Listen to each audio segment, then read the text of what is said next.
Assalamualaikum warahmatullahi wabarakatuh. Perkenalkan, nama saya Aura Huin Permata Muslimah Kafah, nomor absen 7 dari kelas 10 MIPA 4. Di sini saya akan menjelaskan tentang peranan ilmu kimia dalam kehidupan sehari-hari.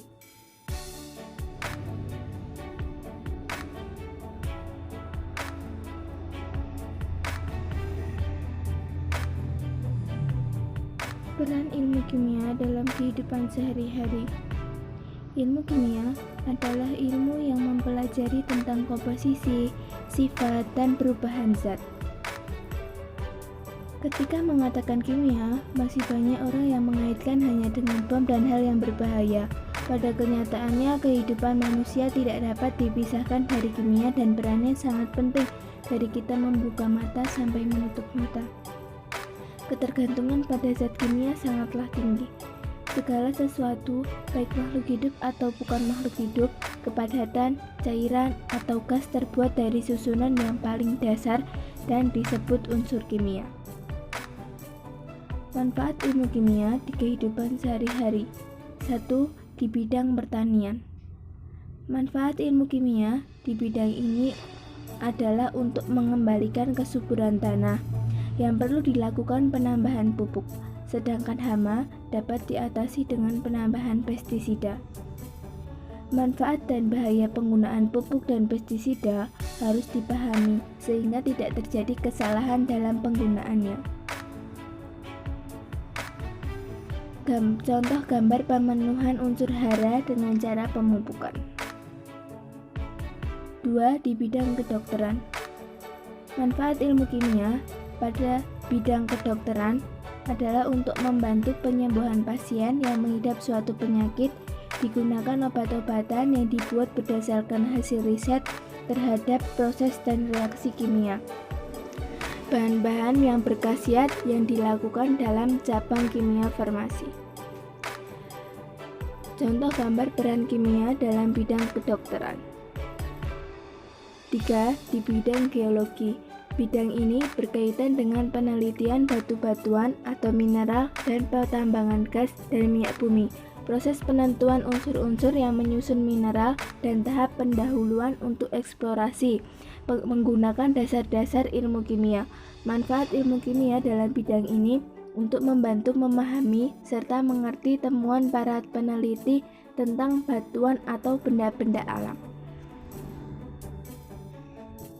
4. Di bidang biologi. Proses kimia yang berlangsung dalam makhluk hidup meliputi pencernaan makanan, pernafasan, metabolisme, fermentasi, fotosintesis, dan lain-lain. 5. Di bidang hukum.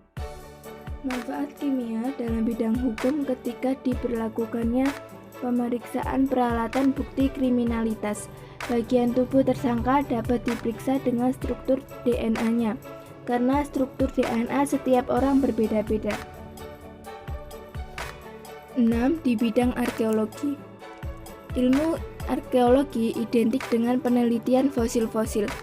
Contohnya, para arkeolog memanfaatkan teknologi kimia bernama radiostop 14 untuk mencari tahu usia fosil tersebut.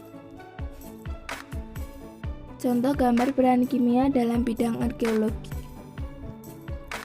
Konsep dasar ilmu kimia. Konsep dasar kimia merupakan kumpulan beberapa hal penting yang akan dipelajari atau dibahas dalam ilmu kimia. Beberapa hal yang termasuk dalam konsep dasar kimia antara lain adalah 1. Tata nama.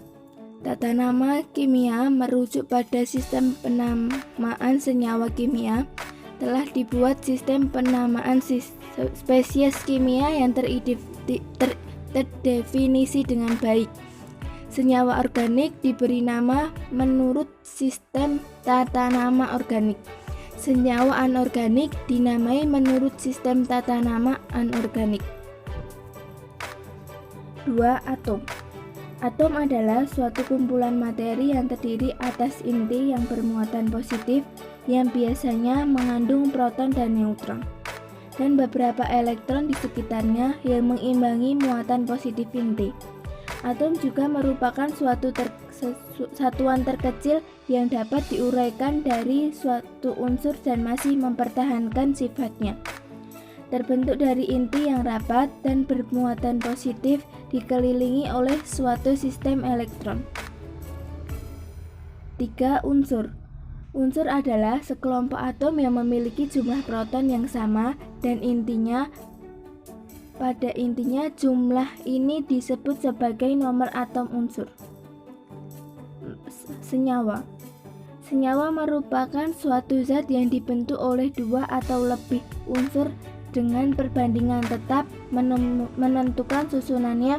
Sebagai contoh, air merupakan senyawa yang mengandung hidrogen dan oksigen dengan perbandingan 2:1.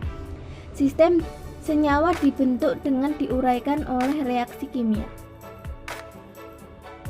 Metode ilmiah. Metode ilmiah adalah proses berpikir untuk memecahkan masalah secara sistematis, empiris, dan terkontrol.